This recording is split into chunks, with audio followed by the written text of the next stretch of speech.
back from the Russian America. For example, Orthodox churches and a lot of more than 700 geographical names of Russian origin. During the Second World War, it was here in Alaska that was the origin of the legendary air bridge for the supply of military aircraft and other equipment under the Land-Lease program. It was a dangerous and treacherous route over the vast emptiness of ice. However, the pilots of both countries did everything to bring closer the victory. They risked their lives and they gave it all for the common victory. I was just in the city of Magadan in Russia, and there is a memorial there dedicated to the Russian and the U.S. pilots. And there are two flags, the U.S. flag and the Russian flag. And I know that here as well there is such a memorial. There is a military burial place several kilometers away from here. The Soviet pilots that buried there who died during that dangerous mission. We're thankful to the citizens and the government of the U.S. for carefully taking care of their memory. I think that's very worthy and noble.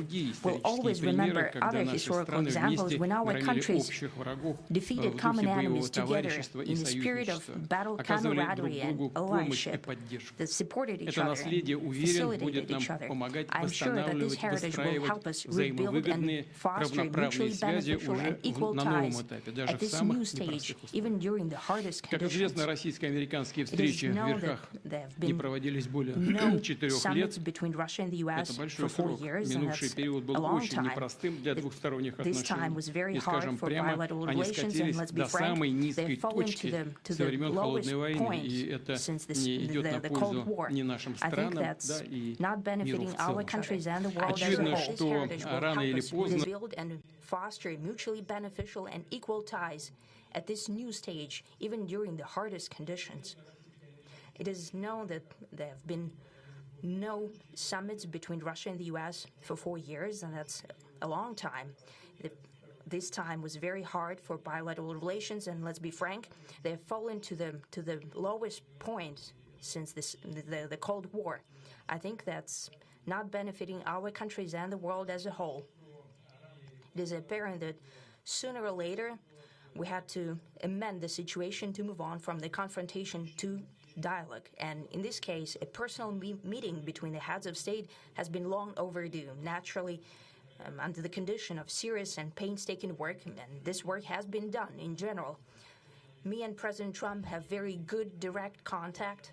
We've spoken multiple times. We spoke frankly on the phone. And special envoy of the president, Mr. Witkoff, traveled out to Russia several times. Our advisors and heads of foreign ministries kept in touch all the time. And you know fully well that one of the central issues was the situation around Ukraine. We see the strive of the administration and President Trump personally to help facilitate the resolution of the Ukrainian conflict. And his strive to get to the crux of the matter, to understand this history, is precious. As I've said, the situation in Ukraine has to do with fundamental threats to our security. Moreover, we've always considered the Ukrainian nation, and I've said it multiple times, a brotherly nation, however strange it may sound in these conditions. We have the same roots, and everything that's happening is a tragedy for us and terrible wound. Therefore, the country is sincerely interested in putting an end to it. At the same time, we're convinced that in order to make the settlement lasting and long-term, we need to eliminate all the primary roots, the primary causes of that conflict. And we've said it multiple times, to consider all legitimate concerns of Russia and to reinstate a just balance of security in Europe and in the world on the whole. And I agree with President Trump, as he has said today, that naturally the security of Ukraine should be ensured as well. Naturally, we are prepared to work on that. I would like to hope that the agreement that we've reached together will help us bring closer that goal and will pave the path towards peace in Ukraine. We expect that Kiev and European capitals will perceive that constructively and that they won't throw a wrench in the works. They will not make any attempts to use some backroom dealings to conduct provocations to torpedo the nascent progress. Incidentally, when the new administration came to power, bilateral trade started to grow. it's still very symbolic. Still, we have a growth of 20%. As I've said, we have a lot of dimensions for joint work. It is clear that the U.S. and Russian investment and business cooperation has tremendous potential. Russia and the U.S. can offer each other so much in trade, digital, high-tech, and in space exploration. We see that Arctic cooperation is also very possible, and our international context, for example, between the Far East of Russia and the West Coast of the U.S. Overall, it's very important for our countries to turn the page, to go back to cooperation. It is symbolic that not far away from here, at the border between Russia and the U.S., there is a so-called international date line. I think you can step over, literally, from yesterday into tomorrow. And I hope that we'll succeed in that, in political sphere. I would like to thank President Trump for our joint work, for the well-wishing and trustworthy tone of our conversation. It's important that both sides are result-oriented, and we see that the President of the U.S. has a very clear idea of what he would like to achieve. He sincerely cares about prosperity of his nation. Still, he understands that Russia has its own national interests. I expect that today's agreements will be the starting point, not only for the solution of the Ukrainian issue, but also will help us bring back business-like and pragmatic relations between Russia and the U.S. And in the end, I would like to add one more thing. I'd like to remind you that in 2022, during the last contact with the previous administration, I tried to convince my previous American colleague that the situation should not be brought to the point of no return when it would come to hostilities. And I said it quite directly back then that it's a big mistake. Today, when President Trump saying that if he was the president back then, there will be no war. And I'm quite sure that it would indeed be so. I can confirm that. I think that overall, me and President Trump have built a very good, business-like and trustworthy contact. And I have every reason to believe that moving down this path, we can come, and the sooner the better, to the end of the conflict in Ukraine. Thank you. Thank you. Well, thank you very much, Mr. President. That was very profound. And I will say that I believe we had a very productive meeting. There were many, many points that we agreed on, most of them, I would say, a couple of big ones that we haven't quite gotten there, but we've made some headway.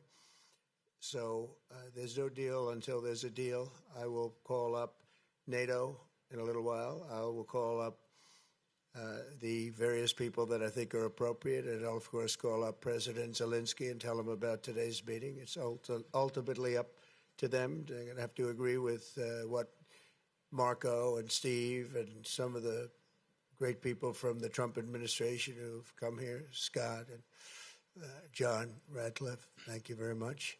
But we have some of our really great leaders. They've been doing a phenomenal job.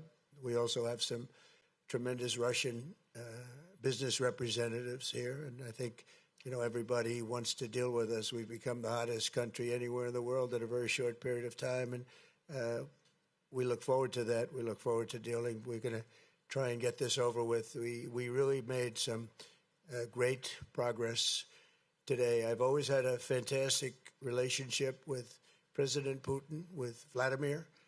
We had many tough meetings, good meetings. We were interfered with by the Russia hoax. That made it a little bit tougher to deal with, but he understood it. I think he's probably seen things like that during the course of his career. He's seen it all, but we had to put up with the Russia hoax. He knew it was a hoax, and I knew it was a hoax, but what was done was very criminal. But it made it harder for us to deal as a country in terms of the business and all of the things that we'd like to have dealt with. But we'll have a good chance when this is over. So just to put it very quickly, I'm going to start making a few phone calls and tell them what happened. But we had an extremely productive meeting, and many points were agreed to. There are just a very few that are left. Some are not that significant. One is probably the most significant, but we have a very good chance of getting there. We didn't get there, but we have a very good chance of getting there. I would like to thank President Putin and his entire team, whose faces, who I know in many cases, otherwise, other than that, whose faces I get to see all the time in the newspapers. You're almost as famous as the boss, but especially this one right over here.